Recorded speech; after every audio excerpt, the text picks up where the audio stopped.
નમસ્કાર મિત્રો, corona breaking ન્યૂઝમાં તમારું હાર્દિક સ્વાગત છે। તો મિત્રો, ફરીથી બધું બંધ થશે। એક તરફ ગુજરાતની અંદર મહામુસીબતે કોરોના કાળ બાદ ધમધમતી થયેલી શાળાઓ ફરીથી બંધ થશે તેવો સિલસિલો જોવા મળી રહ્યો છે। તો મિત્રો, ખૂબ જ મોટા અને અગત્યના સમાચાર મળી રહ્યા છે। તો મિત્રો, ખાસ કરીને થોડો સમય કાઢી અને વિડીયોને પૂરો જોતા રહેજો। તો મિત્રો, આ અંગેની સંપૂર્ણ અને સાચી માહિતી તમને આજના વિડીયોમાં જણાવીશ। અને મિત્રો, આવા જ સમાચાર મેળવવા માટે આપણી આ ચેનલને સબસ્ક્રાઇબ કરી અને બાજુમાં આપેલું બેલ આઇકન દબાવી દેજો, જેથી કરીને મિત્રો આવી કોઈ પણ અગત્યની માહિતી હોય તો તમને સંપૂર્ણ રીતે મળતી રહે। તો મિત્રો, ગુજરાતની અંદર કોરોનાનો કાળો કેર વર્તાઈ રહ્યો છે। તો બીજી તરફ મિત્રો, શાળા અને કોલેજો બંધ થવાને લઈને મોટા સમાચાર મળી રહ્યા છે। તો મિત્રો, કોરોનાના કેસમાં અચાનક વધારો થવાના કારણે વાલીઓ અને વિદ્યાર્થીઓની ચિંતામાં વધારો થઈ રહ્યો છે। તો મિત્રો, કેન્દ્ર સરકાર દ્વારા તમામ રાજ્યોને હાઈ એલર્ટ આપવામાં આવ્યું છે। એક તરફ શાળા કોલેજોને બંધ કરવાને લઈને તેમજ લોકડાઉનને લઈને મોટા સમાચાર મળી રહ્યા છે। તો મિત્રો, કોરોના કાળ બની રહ્યો છે અને વિદ્યાર્થીઓ અને વાલીઓમાં ચિંતાનો માહોલ જોવા મળી રહ્યો છે।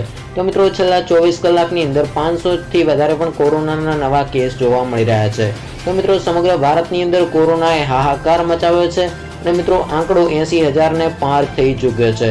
તો મિત્રો, મહારાષ્ટ્રની અંદર કોરોના બની રહ્યો છે કાળ, 10,000 થી પણ વધારે નોંધાયા કોરોનાના કેસ।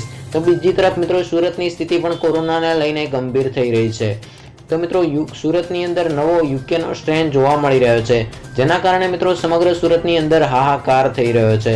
તો મિત્રો, શિક્ષણ વિભાગ દ્વારા પણ મહત્વના સમાચાર મળી રહ્યા છે કે જે સ્કૂલની અંદર વિદ્યાર્થી અથવા શિક્ષક કોરોના પોઝિટિવ આવશે તે સ્કૂલને બંધ કરી દેવામાં આવશે તેવું મિત્રો આરોગ્ય કમિશનર દ્વારા જણાવવામાં આવ્યું છે। અને મિત્રો, શિક્ષણ વિભાગ દ્વારા મહત્વની એક જાહેરાત કરવામાં આવી છે। આ ઉપરાંત મહારાષ્ટ્ર, કેરળ, મધ્યપ્રદેશની અંદર કોરોના વકરી રહ્યો છે। તો મિત્રો, નાઇટ કર્ફ્યુને લઈને મહત્વની જાહેરાત કરવામાં આવી છે। આ ઉપરાંત મિત્રો, હાઈકોર્ટ દ્વારા ચેતવણી આપવામાં આવી છે કે જો આવી જ પરિસ્થિતિ રહેશે તો લોકડાઉન પણ આવી શકે છે। તો મિત્રો, તમિલનાડુની અંદર લોકડાઉન કરવામાં આવ્યું છે। તો મિત્રો, વૈશ્વિક સ્તરે પણ કોરોના હાહાકાર મચાવી રહ્યો છે। આ ઉપરાંત મિત્રો, કુવેત અને જર્મનીની અંદર કોરોનાના કારણે મિત્રો લોકડાઉન કરવામાં આવ્યું છે। આ ઉપરાંત મહત્વના સમાચાર મળી રહ્યા છે કે જો મિત્રો તમારે રાજસ્થાનમાં જવું હોય તો તમારે કોરોના નેગેટિવનો રિપોર્ટ હોવો જરૂરી છે। આ ઉપરાંત મિત્રો, મહારાષ્ટ્રની અંદર કોરોના હાહાકાર મચાવી રહ્યો છે। તો મિત્રો, કોરોનાના વધતા જતા કેસને ધ્યાનમાં લઈને શાળા અને કોલેજોને તેમજ ખાનગી કોચિંગ ક્લાસને 14 માર્ચ સુધી બંધ કરી દેવામાં આવ્યા છે। આ ઉપરાંત મિત્રો, અમરાવતીની અંદર પણ લોકડાઉન લાદવામાં આવ્યું છે। તો મિત્રો, મહારાષ્ટ્ર સરકાર દ્વારા શિક્ષણ વિભાગ દ્વારા આ મહત્વનો નિર્ણય લેવામાં આવ્યો છે કે વિદ્યાર્થીઓની અંદર કોરોના ન ફેલાય તેના માટે કરી અને 14મી માર્ચ સુધી શાળા, કોલેજ તેમજ ખાનગી કોચિંગ ક્લાસને સંપૂર્ણ રીતે બંધ કરી દેવામાં આવ્યા છે। તો મિત્રો, શિક્ષણ વિભાગ દ્વારા મહત્વની જાહેરાત કરવામાં આવી છે।